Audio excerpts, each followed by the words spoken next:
Thank you for tuning in for another episode of Beauty Out of Mire, the story of little Rosiella Miracle and the way she's defying the odds of cerebral palsy and autism spectrum disorder. My name is Fidel Adabaraza and I'm Rosiella Miracle's mother and her mouthpiece as she is currently pre-verbal. We take it right from the beginning of Rosiella Miracle's life and take you through the journey of her life. And we hope that this story would be inspirational to you so that then you can keep your hope alive and keep soldiering on courageously. Please subscribe on this channel and keep in tune with our weekly episodes. When the Lord blessed my womb with a twin pregnancy, my heart was overjoyed at the thought of having a set of beautiful bouncing babies in my arms. Little did I know that tougher times were still ahead for me. The pregnancy turned out to be problematic and would threaten to come out. I started having one bed rest after another.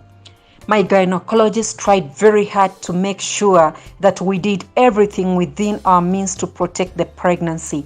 And I would be up for 1 week and then go down on bed rest for 3 weeks or so.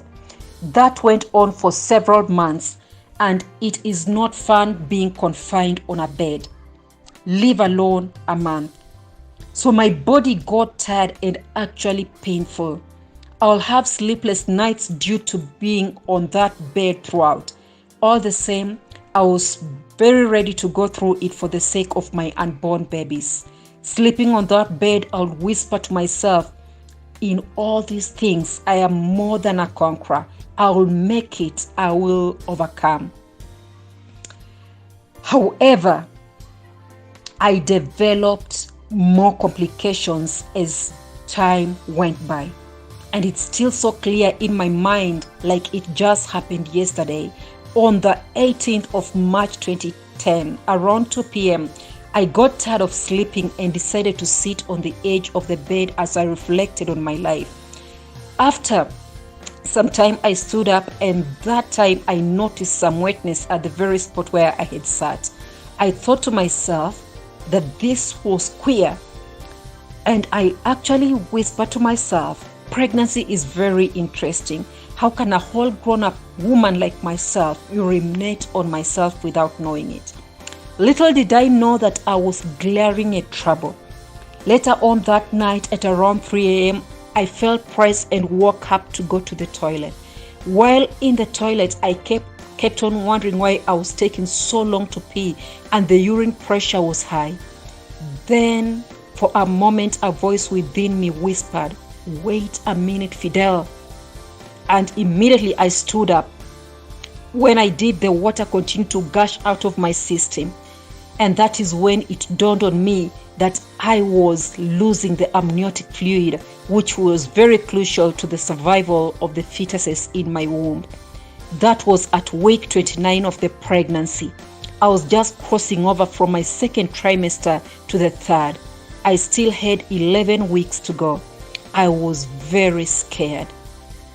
I immediately made my way to the hospital and I was admitted. On examination, the results showed that I still had enough fluids for the babies in the womb to survive, and I thank God for that. I was immediately put on total bed rest at the hospital and was put on anti-labor medication since there was a high chance of going into premature labor.